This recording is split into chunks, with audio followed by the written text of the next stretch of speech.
నమస్కారం. కథను వినబోయే శ్రోతలకు చందమామ కథలు బై ఆర్కే స్వాగతం.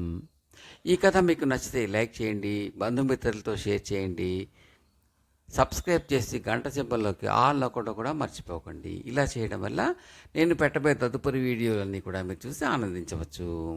ఈ సూచనలు సలహాలు కామెంట్ల రూపంలో తప్పక తెలపండి. చాలామంది కథలు వింటున్నారు కానీ లైక్ చేయడము, కామెంట్లు పెట్టడం చేయటం లేదని దయచేసి మీ కామెంట్లు తప్పక తెలపండి. Thank you very much.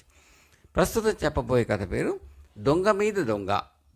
ఒక ఊరి రాజుకు రత్నవతి అనే ఒక కూతురు ఉండేది. ఆమె తప్ప వేరే సంతానం లేకపోవటం చేతను, ఆమె అసాధారణ సౌందర్యవతి కావటం చేతను రాజు ఆమెకు ఎక్కడెక్కడి రత్నాభరణాలు కొని ఇచ్చేవాడు. రత్నవతి ఆ రత్నాభరణాలు ధరిస్తే వాటికి అందం వచ్చినట్టుగా ఉండేది. ఒకసారి వారి నగరానికి కొందరు రత్నవర్తకులు వచ్చారు. రత్నవతి రత్నాలను ఎంచడంలో అసాధారణ ప్రజ్ఞ గలది. ఆమె ఆ వర్తకుల వద్ద ఒక వజ్రాన్ని చూసి దాన్ని కొనడానికి ఎంపిక చేసింది. నిజానికి అది అతి ప్రాచీనమైన వజ్రం. యుగ యుగాలుగా దాన్ని అనేక మంది చక్రవర్తులు తమ కిరీటాలలో ధరించారు. దానికోసం యుద్ధాలు, దండయాత్రలు కూడా జరిగాయి. కొన్ని వందల ఏళ్ల పాటు అది మట్టి దిబ్బలలో అజ్ఞాతంగా ఉండి మళ్లీ దొరికింది. రత్నవతి ఆ వజ్రాన్ని కొని దానిని తన పాపట బొట్టులో పొదిగించి అహోరాత్రాలు తన తలలో ధరిస్తూ వచ్చింది. వీరదాసు అనే గజదొంగకు ఆ వజ్రం గురించి తెలిసింది. వాడు దాన్ని కాజేయాలని నిశ్చయించుకుని రత్నవతి ఉన్న ఊరికి వచ్చాడు. వాడు ఎంతో కాలంగా ఎన్నో సాహస కృత్యాలు చేస్తున్నాడు. ఎందరో రాజుల ఖజానాలను దోచాడు. ఎన్నో వేషాలు వేశాడు. ఎన్నో దేశాలలో దొంగతనాలు చేశాడు. కానీ వాడిని ఇప్పటివరకు ఎవరు ఏనాడో పట్టుకోలేదు. వాడు ఫలానా అని పోల్చుకోగలిగిన వాళ్ళు కూడా లేరు. వీరదాస్ ఎంత ప్రయత్నించినా రత్నవతిని ఎత్తుకుపోకుండా ఆ వజ్రం దొరికేటట్టు కనిపించలేదు. ఎందుకంటే అది అస్తమానం ఆమె తలలోనే ఉండేది. చివరకు ఒకనాడు దొంగ రత్నవతి సేనాగారం ప్రవేశించి రత్నవతికి మైకం కలిగించి ఆమెను ఎత్తుకుని అరణ్యం మధ్య ఉన్న తన రహస్య గృహానికి తీసుకుని వెళ్ళాడు. రాజు తన కూతురు పోయినందుకు చాలా దిగులు పడ్డాడు. రాజభటులు ఎంత గాలించినా ఆమె జాడ కనిపెట్టలేకపోయారు. అందుచేత రాజు తన కుమార్తెను తనకు తెచ్చి ఇచ్చిన వారికి ఆ పిల్లనిచ్చి పెళ్లి చేసి తన రాజ్యం కూడా ఇచ్చేస్తాను అని అనేక దేశాలలో చాటింపు వేయించాడు. మరొక దేశపు రాజకుమారుడు జయంతుడు అనేవాడికి ఈ చాటింపు వినేసరికి రత్నావతి జాడ తెలుసుకోవాలన్న ఆసక్తి కలిగింది. అతను చాలా ప్రజ్ఞలు గలవాడు, అందగాడు కూడాను. అందగత్తె అయిన రాజకుమార్తె దొరికితే పెళ్లాడాలనే ఉద్దేశంతో ప్రచ్ఛన్నంగా అతను అనేక దేశాలు తిరిగాడు. అందగత్తెలు అని పేరు పొందిన రాజకుమార్తెలలో ఒక్కరూ అతనికి నచ్చలేదు. ఈ పరిస్థితిలో అతను చాటింపు విని రత్నవతి గురించి ఆరా తీశాడు. ఆమె సాటిలేని సౌందర్యవతి అని ప్రతి ఒక్కరూ అన్నారు. అయినా అతనికి ఆసక్తి కలిగించినది 10 మంది చెప్పుకునే ఆమె సౌందర్యం కాదు. ఆమెను ఎవరు ఎత్తుకుపోయినది, ఆమె ఎక్కడ ఉన్నది కూడా ఏ ఒక్కరికి తెలియకపోవటం చూసి ఆ పనిని తాను చేయాలని, సాధించాలని అనుకున్నాడు. రత్నవతి నిజంగా అందగత్తే అయితే తాను నోరు తెచ్చి అడగనవసరం లేకుండానే ఆమెను తనకిచ్చి పెళ్లి చేస్తారు. నచ్చకపోతే పెళ్లాడవలసిన నిర్బంధం ఏమీ లేదు. ఒక్క సంగతి మటుకు జయంతుడు ముందే రూఢి చేసుకున్నాడు. రత్నవతిని ఎత్తుకుపోయినవాడు ఎవడో గజ దొంగ అయి ఉంటాడు. ఆ దొంగ జాడ దొరికితే ఆమె జాడ తెలుస్తుంది. ఈ లోపల రత్నవతి తానున్న రహస్య గృహంలో రాజోపచారంగా ఉంటున్నది. వీరదాసుకు ఆమె చూసిన క్షణం నుంచి ఒక విధమైన వాత్సల్యం ఏర్పడింది.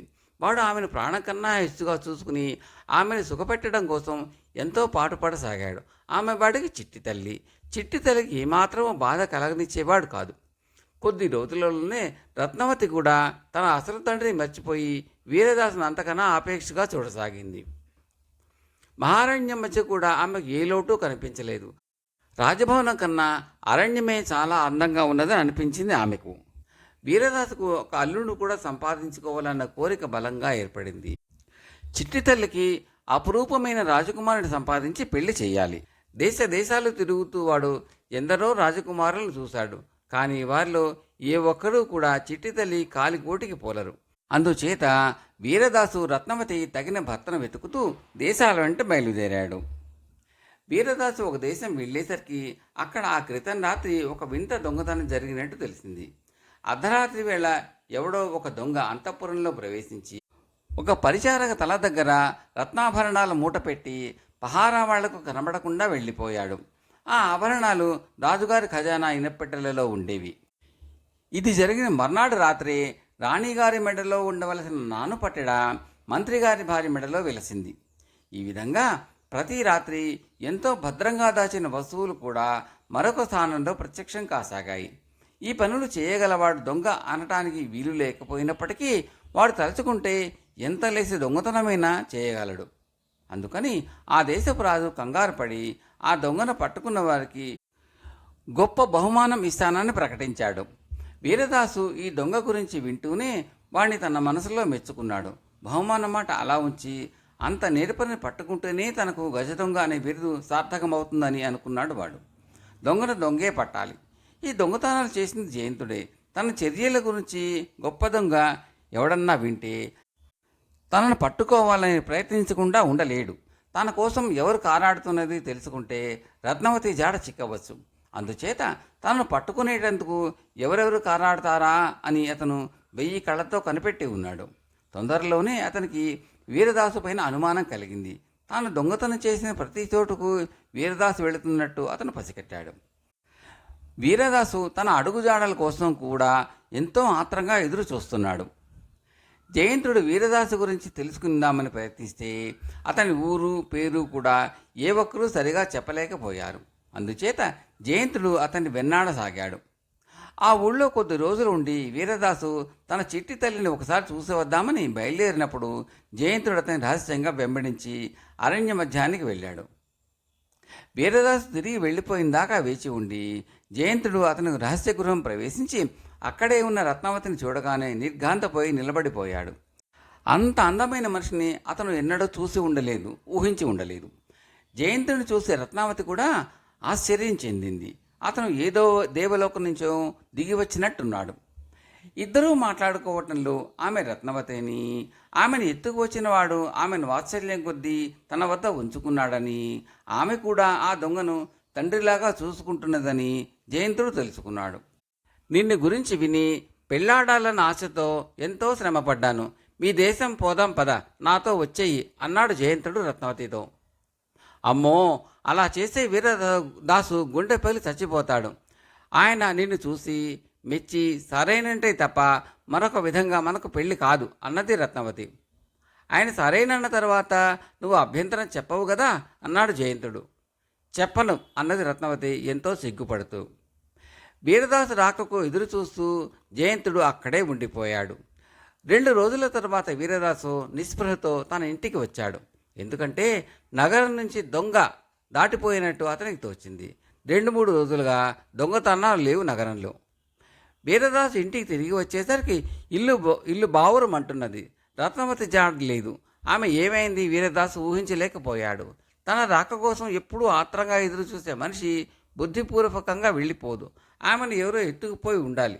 వీరదాసు చిట్టి తల్లి చిట్టి తల్లి అని కేకలు పెడుతూ ఇల్లంతా తిరిగాడు. చుట్టుపక్కల అరణ్యం కూడా కొంత దూరం తిరిగాడు. అతను ఇంట్లోకి తిరిగి వచ్చేసరికి రత్నవతి పక్క మీద ఒక చీటీ పెట్టి ఉన్నది. దాని మీద ఇలా రాసి ఉన్నది: ఒక దొంగ చేసిన పనిని మరొక దొంగ చేయగలడు అని. ఆ చీటీ కొద్ది క్షణాల క్రితం అక్కడ లేదు. తనను మించిన దొంగ ఎవడో తన ఇంట ప్రవేశించాడు.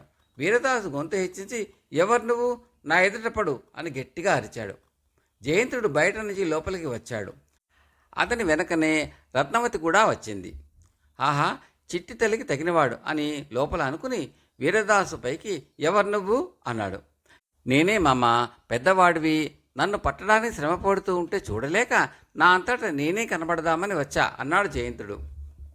తాను పట్టుకుందామనుకున్న దొంగ ఈ కుర్రవాడని తెలిసి వీరదాసు పరమానందం చెందాడు. అతను తన చిట్టి తల్లిని పెళ్ళాడటానికి సంతోషంగా ఒప్పుకున్నాడు వీరదాసు.